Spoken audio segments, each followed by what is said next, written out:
Shri Agorashtakam Vande Bhishtafalaptayengrikkmale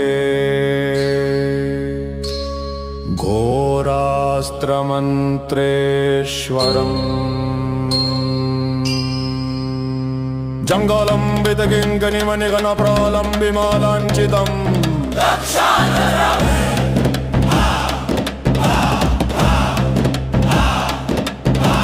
Kantaketakapalashoolakayutam Vamasthite bibratam Nagendravritamurthidasrutigala Srihastapadambujam Yuta Vrishchikarajrajitamahararankitorasthalam.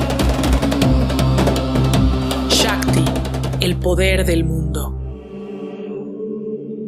Veamos en primer lugar la forma que adopta la metafísica tántrica cuando acepta o traduce la idea arcaica de la Devi, la gran madre o diosa, a la que de hecho convierte en el principio de la interpretación general del universo.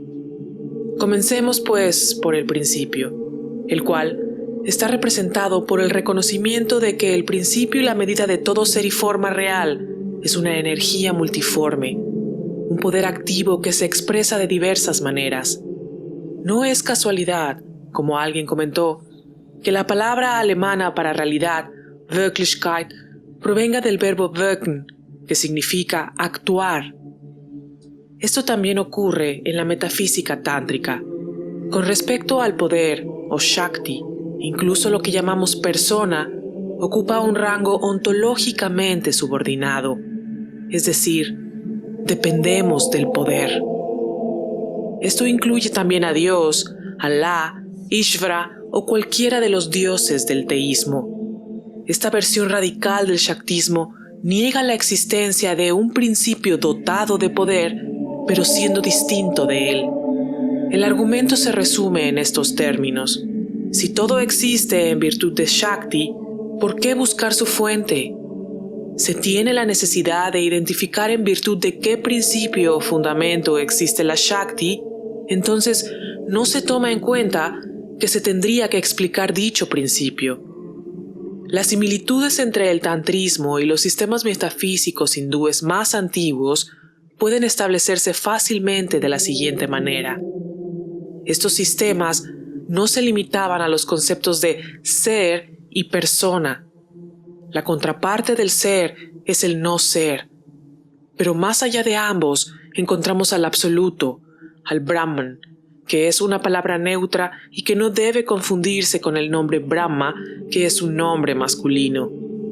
La metafísica hindú no concibe como punto de referencia último la noción teísta de Dios, ya sea Yahvé, Shiva, Alá o análogas.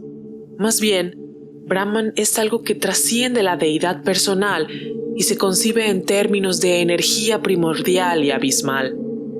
La Shakti tántrica finalmente llegó a identificarse con esta energía, pero en el transcurso de este proceso perdió todos sus rasgos específicamente femeninos, ya que Brahman está más allá de la diferenciación masculino o femenino. Shakti también perdió la primacía que disfrutaba como elemento femenino, típica de las civilizaciones antiguas. Esta primacía deriva de la capacidad de dar a luz y de ser considerada en un contexto cósmico como un útero de incubación. Sin embargo, tanto la generación como la creación se siguen considerando funciones subordinadas y parciales y prerrogativas de un dios, no del Brahman en sí mismo. Por lo tanto, Shakti se caracteriza por los mismos atributos que suelen asociarse con Brahman. Nada existe fuera de ella, ya que ella es sola y sin segundo. Todos los seres vivos encuentran su origen, vida y propósito en ella. Tú eres todo poder. Es por tu poder que somos poderosos. También se dice que Shakti es la raíz de toda existencia finita. Los mundos son su manifestación. Ella los sustenta y un día serán reabsorbidos en ella. Ella es el Brahman supremo o Parabrahm. Es la madre de todos los dioses. Sin Shakti, ellos dejarían de existir. Se la llama Paratpara, suprema de lo supremo. es decir, lo que hace que el Supremo sea Supremo, el poder del poder. Ella es la energía eterna de quien sustenta el universo. Y en relación con la Trimurti, la triada divina del hinduismo, se dice: es solo por tu poder, oh Shakti, que Brahma crea, Vishnu mantiene y al final Shiva destruye el universo.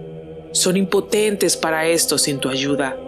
Por lo tanto, solo tú eres el creador, rector y destructor del mundo. Tú sustentas todo sin tener tú misma sustento. Solo Shakti es pura y desnuda. Aunque tiene una forma, siempre es sin forma. En este contexto, a Shakti se le da el nombre de Parashakti, para enfatizar que ningún otro ser o principio tiene un rango superior a ella. La antigua concepción prearia de Shakti como la Magna Mater o Madre de los Dioses, una divinidad soberana de la que deriva toda vida y existencia, sufre una transformación radical como consecuencia del encuentro con la metafísica upanishádica Arya. Shakti se convierte allí en la que habita en todo en forma de poder. De los textos extraemos un elemento adicional particularmente relevante. Si consideramos el principio del universo meramente como energía primordial, podríamos pensar que su manifestación en el mundo no es más que un movimiento centrífugo aleatorio. Siendo así, esto nos recordaría la noción de vida que encontramos en algunas filosofías irracionalistas occidentales e incluso en el sistema panteísta de Spinoza. Según Spinoza, el mundo procede eterna y casi necesariamente de la sustancia de la divinidad, del mismo modo que las propiedades de un triángulo se derivan de su definición. En el tantrismo, por el contrario, la manifestación de Shakti se considera libre. Como no está sujeta a ninguna ley externa ni interna, nada la obliga a manifestarse. Tú eres poder. ¿Quién podría decirte qué hacer o qué no hacer? Dado que en la experiencia humana el prototipo ideal de la acción libre y desenfrenada es el juego o lila, los tantras dicen que la manifestación es juego y su nombre es Lalita, la que juega, y que así pues, en todas las formas humanas, subhumanas y divinas de la existencia manifestada y condicionada, no se expresa más que el solitario juego de la Suprema Shakti, de Parashakti. Aquí, el simbolismo tántrico se fusiona con los símbolos shivaístas e incluso se apropia del tema del dios danzante. La danza es algo libre y desinhibido que representa el despliegue de la manifestación. Ya no es Shiva quien participa en la danza, sino la diosa Shakti, retratada con un halo llameante para simbolizar su aspecto propiamente productivo. Como consecuencia del desarrollo de estas ideas, las tesis del Shaktismo radical que reflejaban la antigua soberanía y prioridad ontológica de la diosa se articularon posteriormente. Esto condujo a la asimilación de la metafísica dualista del Sankhya y a la reevaluación de la doctrina del Maya durante el mismo periodo en que Shankara, su principal filósofo, la había formulado. El Sankhya es una filosofía basada en el dualismo. Como principio hermenéutico, adopta una dualidad original, la de Purusha y Prakriti, correspondiente a los elementos masculino y femenino, espíritu y naturaleza, conciencia e inconsciencia. El primero es inmutable, el segundo es el principio del movimiento y del devenir. El Sankhya excluyó meticulosamente del primer elemento, Purusha, todo lo que no es puro, impasible u orientado a la acción. La creación deriva de una conexión peculiar entre estos dos principios y de una acción originada por Purusha y determinada únicamente por su presencia. La analogía más cercana proviene de la doctrina aristotélica que explica el mundo y su devenir en términos del movimiento y del deseo despertado en la materia por el nous o motor inmóvil. Prakriti como tal se considera como un equilibrio de tres poderes, los llamados gunas, que analizaremos más adelante. El reflejo de Purusha sobre Prakriti rompe este equilibrio y en virtud de una acción impregnante provoca el movimiento y por lo tanto el despliegue de Prakriti en el mundo de las formas y los fenómenos, el cual es llamado samsara. El Sankhya también contempla una condición de caída que corresponde a una noción fundamental presente tanto en la metafísica hindú como en la budista, la llamada ignorancia o avidya. Purusha se identifica con su propio reflejo en Prakriti, el llamado ser o alma elemental, olvidando así que es otro, es decir, el ser impasible cuya sustancia es luz pura, el espectador. Esta alma elemental está dominada por las cualidades de la naturaleza o Prakriti. Ahora bien, al estar dominada, se adentra en la confusión. Debido a esta confusión, se olvida de lo divino, del augusto creador causante de la acción que reside en él. Llevado y contaminado por la corriente de sus cualidades, inestable, vacilante, desconcertado, lleno de deseo y distraído, este desciende al estado de vanidad o autoengaño. Al pensar, esto soy yo y eso es mío, se ata a sí mismo como un pájaro a una trampa. Esta alma elemental está dominada debido a su apego a las cualidades, pero el alma inmortal, que es como la hoja de loto a la cual no se le adhiere ni la más pequeña gota de agua, permanece intacta. El Sankhya prestó sus principios al yoga clásico, que indicaba el camino que conduce desde la Prakriti o naturaleza propia a la reintegración con un estado puramente purúshico, que podríamos llamar olímpico o mukti, es decir, con un estado de liberación. El yoga señaló el camino al promover el desapego de la conciencia y del yo purúshico, y al neutralizar aquellas modificaciones que conscientemente se consideran de uno mismo en lugar de propias del otro principio, el de Prakriti o de la naturaleza. Llegados a este punto, no hemos discutido todavía sobre las aplicaciones prácticas, sino puras perspectivas cosmológicas. Pero prosigamos. La filosofía Sankhya ofrece una explicación del mundo no en términos de espíritu puro ni de naturaleza pura, ni como algo inmutable o en proceso de transformación, sino introduciendo la díada Purusha Prakriti. Estos dos principios se conectan de diversas maneras. Tras la pérdida del equilibrio de los gunas y luego de ser fecundada por el reflejo de Purusha, Prakriti se transforma y crece en el mundo manifestado de nombres y formas. La síntesis tántrica retoma este paradigma y lo reevalúa. A diferencia del sistema Sankhya, Purusha y Prakriti ya no se conciben como una dualidad eterna y primordial, sino como dos diferenciaciones o formas de la misma Shakti. Shiva, entendido como el Dios personal, ahora es transformado en un principio metafísico impersonal y corresponde al primer elemento, a Purusha. Shakti corresponde al segundo elemento, a Prakriti, aunque en un sentido limitado, ya que asume el papel de la contraparte de Shiva, es decir, el de compañera y esposa del dios. También se cree que es su poder. Tradicionalmente, el término Shakti tenía los significados tanto de poder como de esposa. Al igual que en el Sankhya, Shiva conserva los atributos de ser, de inmutabilidad y la naturaleza del Atman o principio consciente. Por su parte, Shakti conserva las características de movimiento y mutabilidad. Es la fuente de las actividades productivas, la generación y la vivificación. Mientras que el Sankhya habla de reflejo y acción en términos de pura presencia, en la síntesis tántrica, la idea de fertilización es ampliamente aceptada. Se cree que la unión de Shiva y Shakti genera el universo con sus componentes estáticos y dinámicos y con sus formas inmateriales y conscientes, y materiales e inconscientes. La introducción del elemento purúshico o shaivista desacredita la idea que una versión radical del Shaktismo había sostenido, a saber, que el mundo manifestado es el resultado de una explosión salvaje de una energía elemental indiferenciada.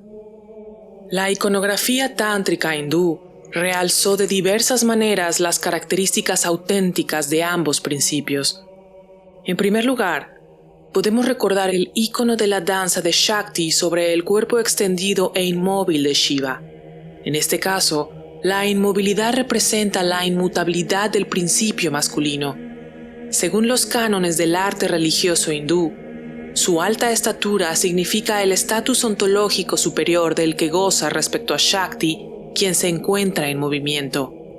En segundo lugar, podemos recordar el simbolismo de la unión entre Shakti y Shiva, así como de divinidades equivalentes en el panteón hindú y tibetano, en Viparita Maithuna, es decir, la posición sexual en la que el hombre permanece sentado, inmóvil, y la mujer, rodeándolo con sus piernas, ondula su cuerpo sobre él.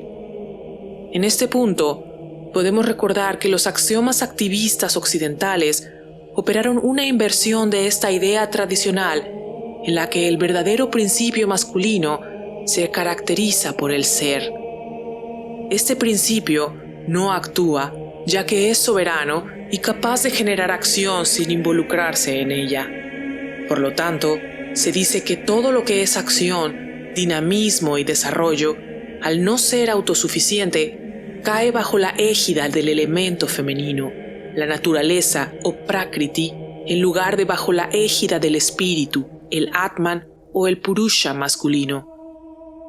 Es un ejemplo de inmovilidad activa frente a actividad pasiva. El mundo occidental activista ha olvidado estas verdades y, por lo tanto, ignora el significado de la verdadera virilidad. En el periodo en el que el Tantra desarrollaba la doctrina de la diada metafísica, el sistema Vedanta ya había sido esbozado en términos bastante extremos por su iniciador Shankara. Esto se mencionó anteriormente en el contexto de una crítica tántrica a la versión monista de la filosofía Vedanta. Considerando que nuestra experiencia del mundo no es la de Nirguna Brahman, es decir, la de un Purusha absolutamente puro, impersonal y solitario, y considerando que vivimos en un mundo cualificado, condicionado y en constante cambio, Shankara concluyó, como hemos visto, que tal mundo no es más que una ilusión y una mentira. Como resultado de esta explicación, sin embargo, el problema no se resuelve, sino que se reformula en otros términos, ya que aún debemos explicar el origen de esta apariencia o ficción y también cómo surgió. Por lo tanto, Shankara introduce la noción de Maya, atribuyéndole la causa del oscurecimiento del solitario Nirguna Brahman y del surgimiento del Saguna Brahman. El Saguna Brahman se considera la manifestación y el desarrollo de Brahman en un mundo de formas y seres condicionados, siendo Ishvara, nombre que se le da al concepto de Dios personal y teísta, el ser que se encuentra en la cima de la manifestación. Maya se concibe como algo inexplicable, es enigmática y está más allá de la imaginación. Los seguidores del Vedanta afirman que no podemos decir qué es, ya que Maya no es el ser puro, o que no es, ya que actúa y se arraiga en la experiencia ordinaria, ni que es y no es al mismo tiempo. Maya sigue siendo un misterio, algo eminentemente irracional. Obviamente, Shankara negó cualquier relación entre el Brahman absoluto y Maya. Todo esto simplemente identifica, en lugar de resolver, la principal dificultad que encuentra el monismo vedántico radical. El dilema no puede resolverse abandonando el ámbito de la ontología para refugiarse en la noción de perspectivas diferentes. En la antigua Grecia, Parménides, preocupado por salvaguardar la noción del ser puro, formuló la teoría de la verdad dual. Opuso la verdad característica del pensamiento riguroso, el nous, según la cual solo el ser es, a la verdad característica de la opinión, doxa, que explica el devenir y la naturaleza, negándoles al mismo tiempo la condición de ser. Igualmente, Shankara opone una perspectiva secular y empírica a una completamente absoluta. En esta última perspectiva, Maya no existe. Esto significa que alcanzar el conocimiento iluminador al que aspira esta visión depende de ver desaparecer a Maya como si fuera niebla, un velo o un espejismo, momento en el que ya no es necesario explicarla. Maya no es más que un producto de la ignorancia, una proyección de la ignorancia sobre el ser eterno e inmutable. Sin embargo, incluso ahora la dificultad sigue sin resolverse, ya que debemos preguntarnos cómo, en general, surgen la ignorancia y las perspectivas relativas. Podríamos encontrar una solución si operáramos en el contexto de una teología de la creación típica de religiones como el cristianismo o el islam, dado que las religiones teístas postulan la existencia de seres creados por Dios, quien es su principio, pero que de alguna manera están separados de Él y por lo tanto no deben identificarse con Él. Entonces, podríamos atribuirles la perspectiva relativa que surge como consecuencia de Maya. Desafortunadamente, en el monismo vedántico no hay cabida para tal noción. Su principio cardinal es: Brahman no tiene igual, es decir, no hay nada fuera de él, ni siquiera seres creados que estén sujetos a la ignorancia y a experimentar el mundo según la ilusión de Maya. Si defendemos el monismo del Vedanta, nos vemos obligados a concluir que Maya, en su naturaleza irracional y espejista, podría surgir misteriosamente dentro del propio Brahman, ya que nada existe aparte de él. Esto, a su vez, nos llevaría a concluir que el propio Brahman está sujeto de alguna manera a la ignorancia. Esta es la única salida, pero al elegirla, el monismo vedántico radical se presenta fatalmente defectuoso. A continuación, se presentan algunas críticas tántricas adicionales. En cierto sentido, podemos decir que el mundo no es absolutamente real y que Maya, su fuente, no es totalmente irreal. Un sueño puede considerarse irreal, pero no así el poder que lo genera. Si Maya es irreal, ¿de dónde proviene el samsara, es decir, el mundo finito y siempre cambiante? Alguien dijo: si Maya es irreal, el samsara se vuelve real. Esto significa que la irrealidad y la contingencia de los fenómenos y del devenir, o el samsara, solo pueden sostenerse si se demuestra con éxito que no existen en sí mismos, sino que tienen su origen y razón de ser en un poder superior. Si se niega la existencia de ese poder, de ninguna manera se puede mantener la contingencia y la irrealidad del samsara. En tal caso, el samsara debe considerarse una realidad externa y autónoma que limita y altera el principio supremo. Según los tantras, la única solución al problema consiste en relacionar al Maya con un poder o Shakti. Como alternativa a la misteriosa Maya del Vedanta, los tantras hablan del Maya Shakti, que es una manifestación de la suprema Shakti o Parashakti. Incluso recurren a un significado alternativo de Maya, como magia. En este contexto, el término designa un arte creativo que produce resultados reales y efectivos en lugar del arte de crear trucos propio de ilusionistas y magos. Una vez que Maya se reduce a Maya Shakti, ya no hay necesidad de negar la realidad empírica ni de considerar todo como una ilusión. En su libertad y en virtud de su carácter de estar jugando, Shakti produce el mundo del samsara y se manifiesta en él. Así, se preserva la unidad del principio supremo. Se puede entonces afirmar con razón que, para formarse un concepto de la divinidad que uno venera, la idea de Shakti o poder es para el devoto una guía más segura que la nebulosa idea del Atman o el espíritu. Es muy difícil para quienes no tienen fe en Shakti rastrear al uno sin igual a través del plano físico hasta el espiritual de la existencia, ya que no existe un vínculo apreciable que una los planos. Pero un adorador de Shakti no necesita lidiar con tal dificultad. En todos los planos de la existencia encuentra el poder único que todo lo penetra. Por lo tanto, se afirma en los tantras: Oh Devi, sin el conocimiento de Shakti, la liberación es solo una simple broma. De nuevo, no se trata de afirmar o negar que diversas cosas sean irreales. Deberíamos preguntarnos, ¿hasta qué punto somos capaces de hacer que una sola brizna de hierba se vuelva irreal? Es decir, que no exista en sí misma lo que implicaría un poder sobre ella. Todo lo que existe no deja de existir por capricho o pensamiento. El poder de la acción se encargará de sacarnos de semejante fantasía. Hasta que el Brahman se perciba como omnipresente y hasta que se rompan las cadenas de las leyes naturales y se elimine la distinción entre el yo y el no yo, el ser vivo particular dudará de este universo dualista y lo llamará mentira, o sueño, o maya.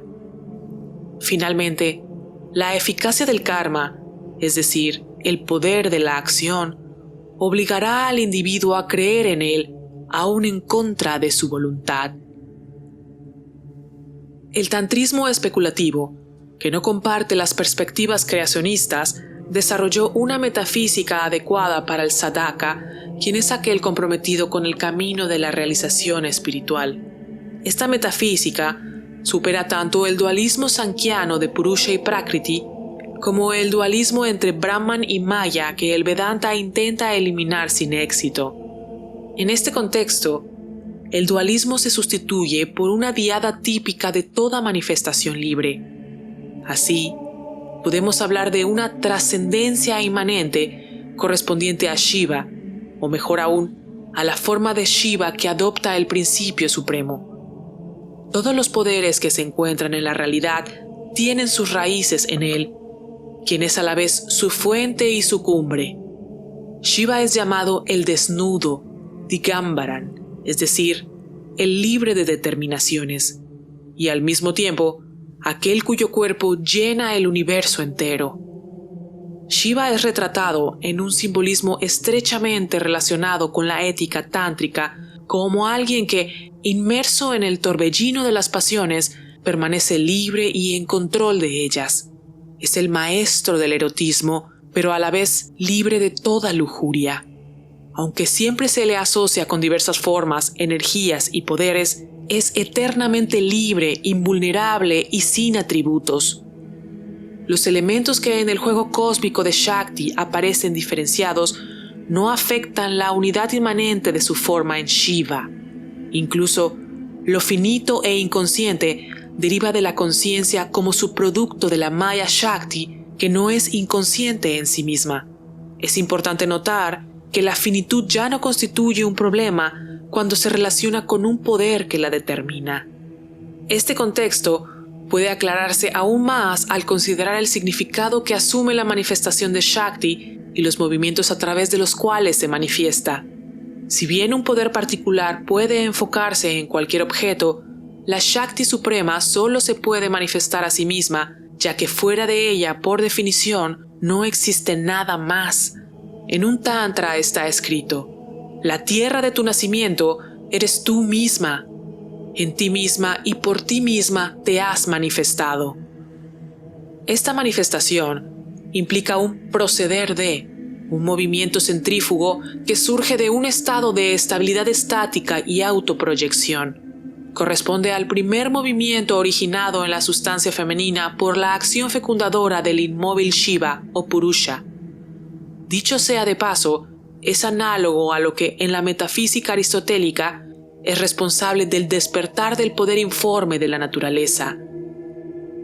Los textos se refieren a un estado cognitivo interno y también consideran los fenómenos como el estallido y la proyección de Shakti hacia afuera bajo la influencia de un deseo o anhelo elemental o de un eros cosmogónico cuyo objetivo es crear un objeto en el que encontrar deleite. Esta fase se denomina Prakriti Marga, el camino de las determinaciones, de las formas finitas que son generadas y asimiladas por Shakti. En esta fase descendente, el papel de Shakti es de negación, ya que las formas manifestadas son solo posibilidades parciales del principio inmanifestado que reposa en sí mismo. También se dice que Maya Shakti es un poder de medición, ya que crea determinaciones o delimitaciones correspondientes a diversos seres y formas de existencia. La ignorancia o avidya es inherente al poder, ya que es un estado cognitivo externo que contempla algo distinto de sí mismo, propio del movimiento de anhelo e identificación del proceso de objetivación. Ese proceso eventualmente llega a su fin. Tras una fase descendente de la manifestación, viene una ascendente. Así, el círculo se completa. El poder debe finalmente reconocerse en todo lo que es diferenciado, convertido en un objeto, un otro, por la Maya Shakti. El proceso también debe consumarse en una posesión, ya que el elemento shivaísta debe prevalecer de nuevo sobre el elemento puramente shaktico y traerlo de vuelta a sí mismo con todas sus producciones. Tras el movimiento centrífugo, viene uno centrípeto, es decir, un desapego interno sobreviene al estado cognitivo externo que se caracterizaba por un apego apasionado a esos objetos producidos por la magia de Maya Shakti. En la primera fase, Shakti prevaleció sobre Shiva y casi lo absorbe en su propia naturaleza. Ahora es al revés. Shiva toma el control de Shakti y la somete a él hasta lograr una unidad absoluta y transparente. Los tantras hindúes de la escuela del norte de Cachemira transmitieron esta noción con estas palabras.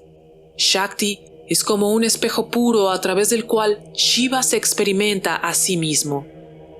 Esto se asemeja a la noción hegeliana del espíritu absoluto, que primero existe en sí mismo, luego se convierte en un objeto en sí mismo y finalmente llega a reconocerse en formas objetivas que existen en y para sí.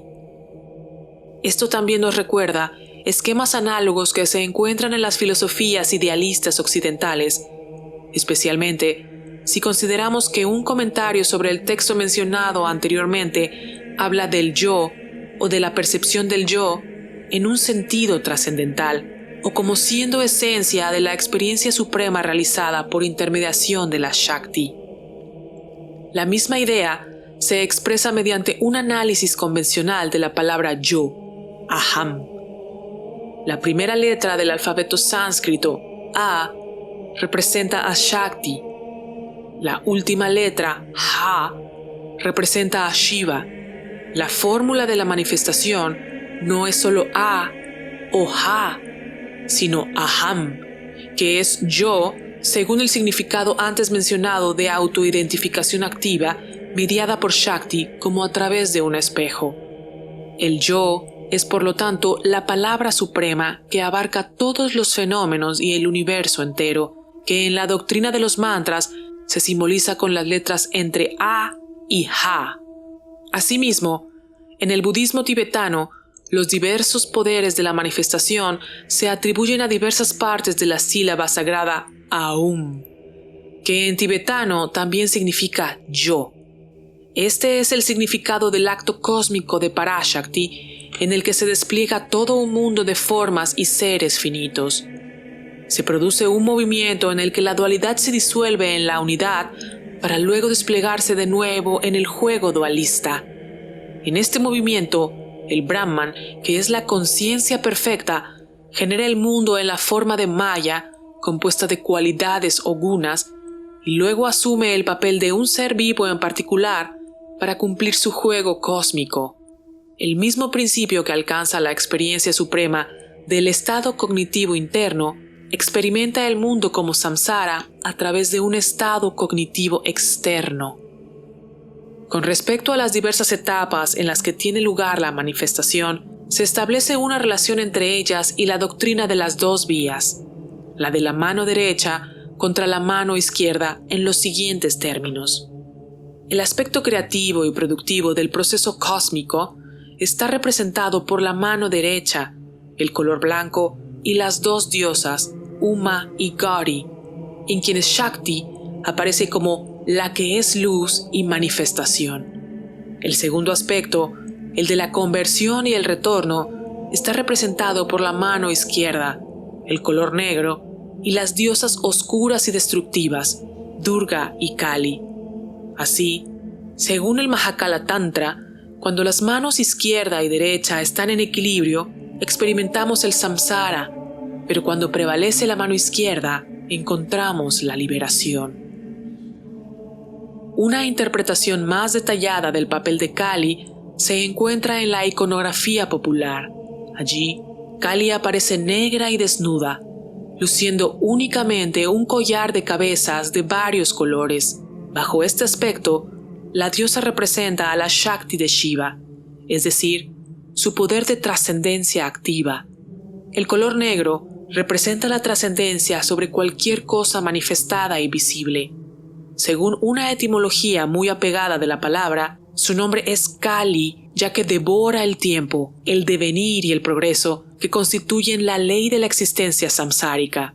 Su desnudez simboliza su liberación de todas las formas. Las 50 cabezas que lleva alrededor del cuello, que en la mitología popular pertenecen a demonios abatidos, corresponden a las 50 letras del alfabeto sánscrito, que a su vez simbolizan los diversos poderes cósmicos que presiden la manifestación. Las cabezas aluden a esos poderes porque están alejados de su naturaleza elemental, propia de la fase descendente. Por lo tanto, si el papel del poder de Maya Shakti en los tantras es de negación, entonces el papel de Kali en el aspecto considerado hasta ahora puede decirse que es una negación de la negación. Aquí comenzamos a ser testigos de la orientación autodestructiva y autotrascendente de un poder que en el tantrismo juega un papel muy importante, especialmente en el contexto de las prácticas y rituales de la mano izquierda. Destruir y trascender deben entenderse principalmente en términos de 1. Ir más allá de las formas manifestadas y condicionadas, y 2. Deshacerse del hábito de identificarse con formas externas, ya sean humanas o cósmicas. La destrucción considerada aquí se refiere a los elementos del deseo y de la fascinación esclavizante con el yo. Se considera un asunto secundario si a nivel individual o social esta actitud puede eventualmente requerir la ruptura de relaciones y apegos personales. Cuando hablamos del proceso de destrucción que opera en el multiforme mundo de la naturaleza, no debemos confundirlo con los atributos de Kali, ya que estos cumplen el propósito trascendental de guiar hacia arriba y más allá. Esta, por cierto, es la etimología latina de la palabra trascendencia. Por eso, en un himno tántrico, Kali se presenta bajo esa forma sháctica particular en la que retoma lo que la precedió. Es pues el poder de Shiva el que se manifiesta esencialmente en ella. La cosmología hindú tradicional conocía la teoría de la emanación y reabsorción de los mundos que obedecen a leyes cíclicas. Esta teoría no debe confundirse con lo expuesto anteriormente. Es inapropiado hablar de dos eras, tiempos o fases si estos términos se interpretan en un sentido temporal, como si fueran etapas consecutivas de una serie en el tiempo. En la segunda etapa, no encontramos una eliminación ni desintegración del orden actual. Lo que encontramos es solo un cambio de polaridad y una experiencia de ser sin forma, pero dotado de todas las formas, y de aparecer al mismo tiempo con formas y sin formas. Bajo la égida de Shakti, quien ahora se reduce a su principio, y de la implementación de dicho principio, el mundo y el samsara permanecen y se convierten en el verdadero lugar donde puede tener lugar la liberación. De esta manera, el tantrismo concuerda con esa verdad peculiar del budismo mahayana, según la cual el nirvana y el samsara son idénticos. Esta verdad también se expresa en la experiencia del llamado satori, que en la tradición zen japonesa se refiere a la súbita comprensión de la verdadera naturaleza de la realidad en un estado de no mente y de presencia total. es necesario añadir ahora un par de referencias de la tradición de los Upanishads con la esperanza de que aclaren lo expuesto hasta ahora. Tomemos como punto de referencia el Atman, el yo o ser espiritual. Los Upanishads mencionan 4 posibles estados del ser en cuanto a la manifestación. En el primero, el de la conciencia, experimentado durante la vigilia, el mundo aparece bajo la forma de exterioridad. En el segundo, se le percibe bajo la forma de Shakti productiva. Su experiencia solo es posible si uno eleva el ser, aún operando a un nivel de conciencia, a una dimensión superconsciente que en la vida de la gente común corresponde al estado caótico de los sueños. En la tercera etapa, el mundo de estas energías se percibe como uno solo, se percibe en función de su unidad y es personificado por Ishvara, o el dios teísta en el plano religioso. Se llega a esta etapa cuando el ego se sumerge en esa profundidad suprema que la gente común experimenta como el sueño profundo. La ley de causa y efecto se aplica solo durante las 2 primeras etapas. En la tercera etapa, solo existen principios en forma de causas puras. Finalmente, se contempla una cuarta etapa. Decimos cuarta de manera incorrecta, ya que sigue a las otras 3 solo desde la perspectiva de la sadhana y el yoga. Por sí misma, ontológicamente hablando, esta etapa reanuda y trasciende las 3 anteriores. Aquí está el nivel de la individualidad en el que se consume el mundo de las manifestaciones. Al describir esta etapa, los Upanishads dicen que destruye todo el mundo fenoménico al devorar a Dios como un ser autosuficiente. Encontramos otra referencia en los Upanishads. Durante la primera etapa, Atman, el único e irrepetible, está contenido o encarnado en la materia de su experiencia. Esto, desde una perspectiva tántrica, corresponde a la función de Maya Shakti. Durante la segunda etapa, Atman existe como Anjatri, el que afirma. Atman afirma este mundo donándole su propio ser. Afirma este mundo, afirma su yo como yo del mundo, estando sin yo en el mundo en sí. Hay una expresión que designa esta etapa. Se dice sí, aún, al mundo entero, dando así sustancia a un mundo que no la tiene. La realidad externa se considera, por lo tanto, una proyección de la realidad del principio espiritual que afirma el mundo. En la tercera etapa, la experiencia es pura afirmación sin sujeto ni persona. Esta fuerza se supera entonces y lo que sigue es la etapa suprema, un punto de referencia en sí mismo. En esta, el Atma sabe y no sabe, lo cual es otra forma de decir que no sabe según el conocimiento que implica una objetivación u otra cosa, ya que el conocimiento en este contexto se refiere a algo simple. Atman difiere y no difiere del devenir. Está en sí mismo, bajo todas las formas de ser de las que difiere. De ahí viene la siguiente visión, idéntica al conocimiento perfecto del budismo vajrayana. En verdad, no hay desaparición ni devenir. No hay nadie que ate, ni que actúe, ni que necesite liberación, ni que esté liberado.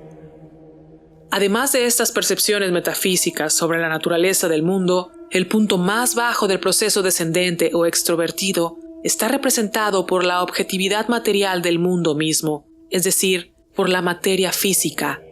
En la materia, la forma extrema de pensar en el otro se encuentra en un estado condensado. Los Upanishads hablan del poder autohipnótico y mágico mediante el cual el pensamiento de un objeto se genera a sí mismo y se transforma en él. La conciencia, al pensar en otro, es decir, una realidad distinta, y al seguir la ley del anhelo, finalmente genera otro y se convierte en otro. La materia, por lo tanto, es la experiencia y el símbolo de una autoidentificación llevada a sus consecuencias extremas. Solo la ignorancia que surge del deseo y la autoidentificación, Maya Shakti, que tiene lugar durante la fase externa, hace que la naturaleza parezca real. En Occidente, Meister Eckhart escribió que incluso una piedra es Dios, excepto que no lo sabe. Es precisamente la falta de conciencia de ser Dios, el avidya, lo que la convierte en una piedra. En la fase de la manifestación en la que rige Shakti, la idea es la misma. La realidad y la naturaleza no son reales por sí mismas, sino una precipitación mágica y cósmica de una idea, de un estado.